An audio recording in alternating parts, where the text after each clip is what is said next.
خواتین و حضرات کی خدمت میں سویڈن کے دارالحکومت اسٹاکہولم سے عارف کسانہ کا سلام پہنچے۔ آج 8 ستمبر اور منڈے کا دن ہے۔ سویڈن سے اہم ترین اپڈیٹس میں یہ ہے کہ سویڈن کا جو شمالی علاقہ ہے وہ شدید بارشوں سے بہت زیادہ متاثر ہوا ہے، اور وہاں پہ ذرائع آمد و رفت جس میں ریل اور سڑکیں ہیں ان کو کافی نقصان پہنچا ہے، اور 2 ٹرینیں جو ہیں وہ بھی اس بارش کی وجہ سے پٹڑی سے اتر گئی ہیں۔ ایک ٹرین جو ہے وہ لکڑی لے کے جا رہی تھی، بلکہ پٹڑی سے اتر گئی ہیں، ایک ٹرین لکڑی لے کے جا رہی تھی، جبکہ دوسری ٹرین میں لیتھیم اور گولہ بارود تھا، اور اس ٹریک کو اور ٹرین کی جو بوگی ہیں ان کو کافی زیادہ نقصان پہنچا ہے۔ علاوہ ازیں کچھ پل اور بجلی کا جو نظام ہے وہ بھی کافی زیادہ متاثر ہوا ہے، اور شمالی علاقے ہانوسن میں ایک 75 سالہ شخص جو ہے وہ سڑک ٹوٹنے کی وجہ سے اس کی گاڑی جو ہے وہ وہاں پہ گڑھے میں جا گری، جس سے وہ ہلاک ہو گیا۔ اور زیادہ تر یہ جو متاثر ہوا علاقہ یہ سویڈن کا شمالی علاقہ ہے، نورلینڈ اور ویسٹرن نورلینڈ، تو اس علاقے میں بہت زیادہ بارشیں ہونے کی وجہ سے جو ہے وہ بہت زیادہ یہ مسائل پیدا ہوئے ہیں، اور حکام نے خدشہ ظاہر کیا ہے کہ مزید سڑکیں اور پل جو ہیں وہ اس طوفانی بارشوں سے متاثر ہو سکتے ہیں۔ تو جہاں ایک طرف پاکستان اور بھارت جو ہے وہ شدید سیلاب کی زد میں ہے، ادھر سویڈن کا شمالی علاقہ وہ بھی کافی زیادہ بارشوں کی وجہ سے جو ہے وہ متاثر ہوا ہے۔ سویڈن سے آج ایک اور بڑی خبر یہ ہے کہ سویڈن کی جو وزیر صحت ہیں جن کا تعلق کرسچن ڈیموکریٹ پارٹی سے تھا، اکو انکر بیری یوہانسن، انہوں نے جو ہے وہ استعفیٰ دے دیا ہے، اور انہوں نے استعفے کی کوئی خاص وجوہات نہیں بتائیں۔ انہوں نے نہ صرف اپنی وزارت سے استعفیٰ دیا ہے، بلکہ وہ پارلیمان کی جو نشست ہے اس سے بھی مستعفی ہو گئی ہیں، اور انہوں نے اگلے انتخابات میں بھی حصہ نہ لینے کا اعلان کیا ہے۔ جب ان سے پوچھا گیا کہ وہ کیوں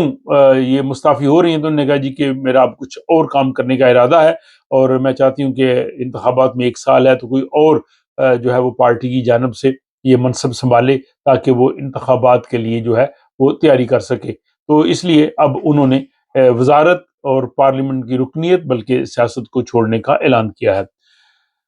اور اگلے سال انتخابات ہونے ہیں ستمبر میں، تقریباً 1 سال رہ گیا ہے، اور اس سے پہلے حکومت جو ہے وہ آخری یہ خزاں کا بجٹ اس نے پیش کیا ہے، جس میں کوشش کی ہے کہ زیادہ سے زیادہ لوگوں کو مراحت دی جائیں، اور ان میں انہوں نے بہت زیادہ ٹیکس کٹوتیاں کی ہیں، انکم ٹیکس میں کمی کی ہے، تاکہ جو لوگ ہیں وہ حکومت کی ان ترغیبات سے متاثر ہوں۔ یہ سویڈش ڈیموکریٹ اور ماڈریٹ پارٹی کی جانب سے جو یہ انہوں نے بجٹ پیش کیا ہے، اس میں ایک عام آدمی کو تقریباً 400 کروڑ کے قریب جو ہے وہ ان کا کہنا ہے کہ فائدہ ہوگا، اور پینشنر جو ہیں ان کے لیے بھی ٹیکس کم کیا ہے، اور کم از کم 148 کروڑ 148 کروڑ جو ہے ایک پینشنر کو ٹیکس کم ہونے سے فائدہ ہوگا۔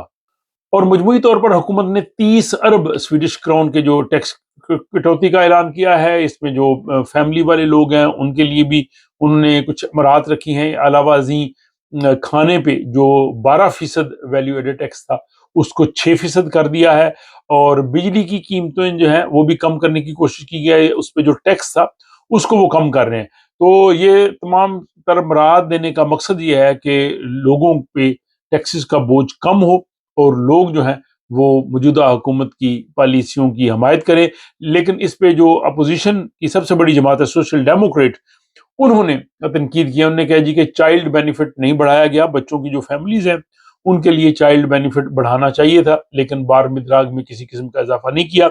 بجلی کی قیمتوں میں انہوں نے کافی کمی کرنے کا فیصلہ کیا حکومت نے، اور اس سے توقع ہے کہ گھریلو صارفین کو تقریباً 20% کے قریب جو ہے وہ ریلیف ملے گا، اور اس میں جو ہے وہ اگر میکسیمم کو بجلی استعمال کرتا ہے تو اس کی بھی ایک حد مقرر کی جا رہی ہے، تاکہ اس کے بعد پھر آپ کو اضافی جو ہے وہ ان کو رقم نہ دینا پڑے۔ اس پہ جو ہے وہ تنقید کرتے ہوئے اپوزیشن کا یہ کہنا ہے کہ حکومت پہلے 3 بار ٹیکس بڑھا چکی ہے، اور اب الیکشن میں 1 سال رہ گیا تو اس میں کمی کر رہی ہے، تو بنیادی طور پہ یہ کوئی زیادہ اصلاحات نہیں ہے۔ اب میں ناظرین سے چاہوں گا کہ وہ اس حوالے سے بتائیں کہ موجودہ حکومت کے جو پہلے 3 سال کے اقدامات سے اور اب یہ جو آخری بجٹ پیش کر رہے ہیں اس کو وہ کس نظر سے دیکھتے ہیں۔ اپنی رائے کمنٹ باکس میں ضرور لکھیے۔ اور آخری یہ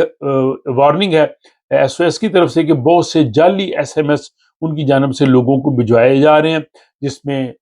جو ہے وہ لوگوں کو غلط انفارمیشن دی جاتی ہے۔ تو اس لیے اب یہ حکومتی ادارہ ایس او ایس الارم اس نے یہ کہا ہے کہ صرف وہ مصدقہ ایس ایم ایس جو 112 یا P4 کی جانب سے ان کو بھجوائے جاتے ہیں، صرف ان پہ ہی اعتماد کریں، اور جو جعلی قسم کے ایس ایم ایس لوگوں کو موصول ہوں وہ چیک کریں کہ وہ کہاں سے آ رہے ہیں، اور ان پر کسی قسم کا بھی ان کو اعتماد نہیں کرنا چاہیے۔ تو یہ جناب آج 8 ستمبر منڈے کے دن سویڈن کے اپڈیٹ سے جو میں نے اس ولاگ کی صورت میں آپ کی خدمت میں پیش کی ہے، اس حوالے سے آپ کی رائے کا انتظار رہے گا۔ اپنا خیال رکھیے گا، ملاقات ہوتی ہے آپ سے کسی اگلے ولاگ میں۔